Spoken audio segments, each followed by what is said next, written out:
आज की कहानी मेरठ से, और मेरठ की जिस जगह की ये कहानी है उस जगह को कहते हैं ट्यूबवेल। ट्यूबवेल खेतों में पानी देने वाली ट्यूबवेल, किसान लोग जो हैं अपने खेतों में लगा के रखते हैं पानी देने के लिए।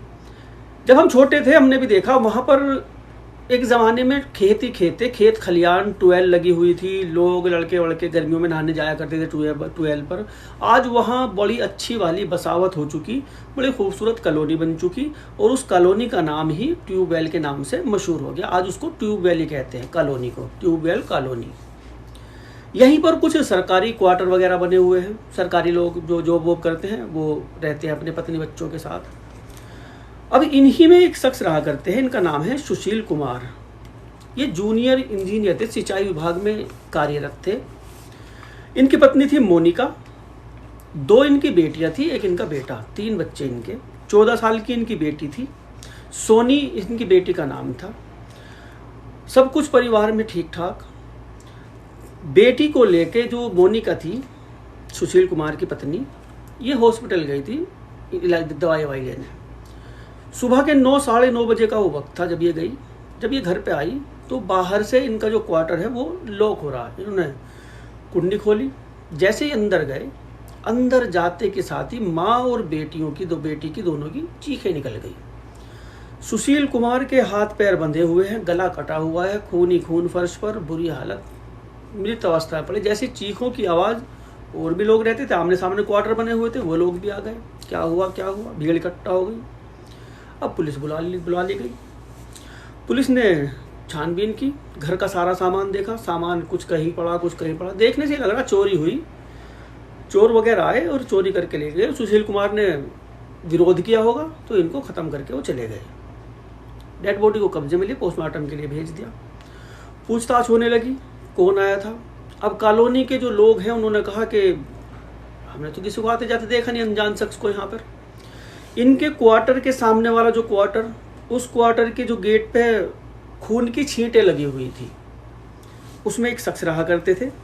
ये थे भारत यादव, ये भी सरकारी अधिकारी थे।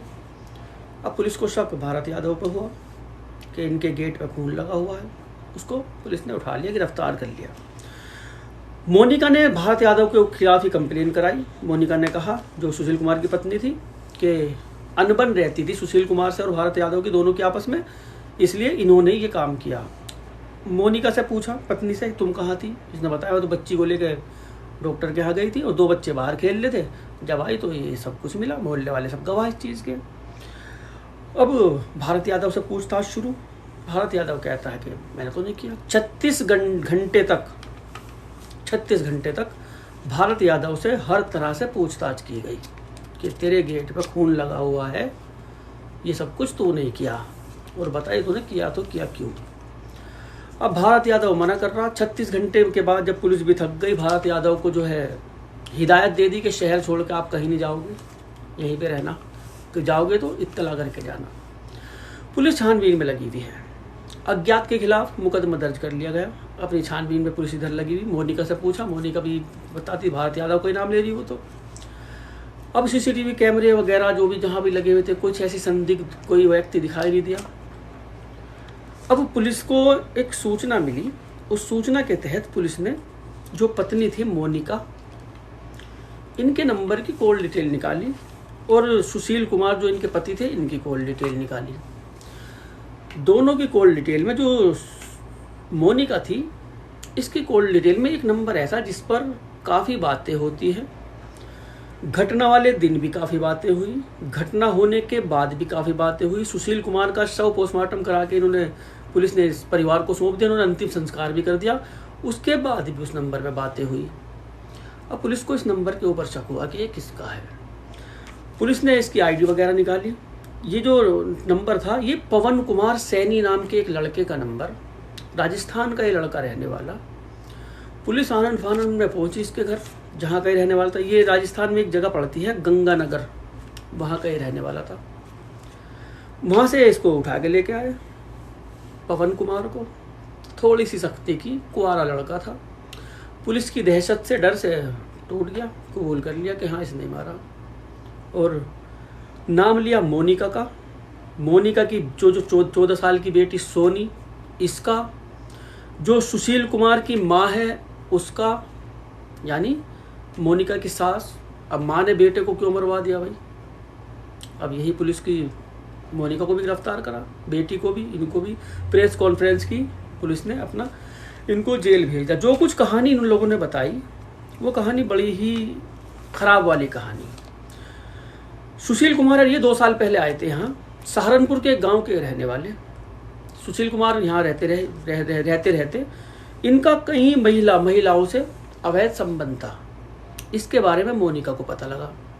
मोनिका ने इनसे कहा, मना कर दिया करते थे। मोनिका ने एक दिन इनका मोबाइल चेक किया तो उसमें वाकई कई महिलाओं से इनके संबंध हैं। मोनिका इनको समझाती थी, ये नहीं मानते थे। इस दौरान मोनिका ने बदला लेने के बारे में सोचा कि इससे बदला लेना है। खुद भी सोशल साइट पर अब ये रोमांटिक बातें करने लगी लड़कों से। कई लड़कों से इसने बातें की। इन कई लड़कों में ये लड़का पवन कुमार सैनी, इसकी बातें इसको अच्छी लगी। बड़ी अच्छी प्यारी बातें करता था, मीठी। उसकी बातों में अच्छी लगती थी उसको। ये दोनों अपना फ़ोन पे संपर्क में हो गए। अब उधर भी तड़प मिलने की, इधर भी तड़प मिलने की। इसने पवन कुमार सैनी को बुलाया राजस्थान से कि मिलने के लिए आ जाओ। वो बंदा आ गया। मेरठ के एक होटल में ये लोग मिले। दोनों ने एक दूसरे के ऊपर अपना जितना भी प्यार था वो निछावर कर दिया। इसने उसके। अब सिलसिला शुरू हो गया। पवन कुमार अपनी दूसरी दुनिया में, इधर ये अपनी दूसरी दुनिया में। जब भी मन करता था तभी ये मेरठ बुला लिया करते थे। किसी भी होटल में जाया करते थे, अपना आराम से जो भी कुछ करना हो कर के आ जाया करते थे।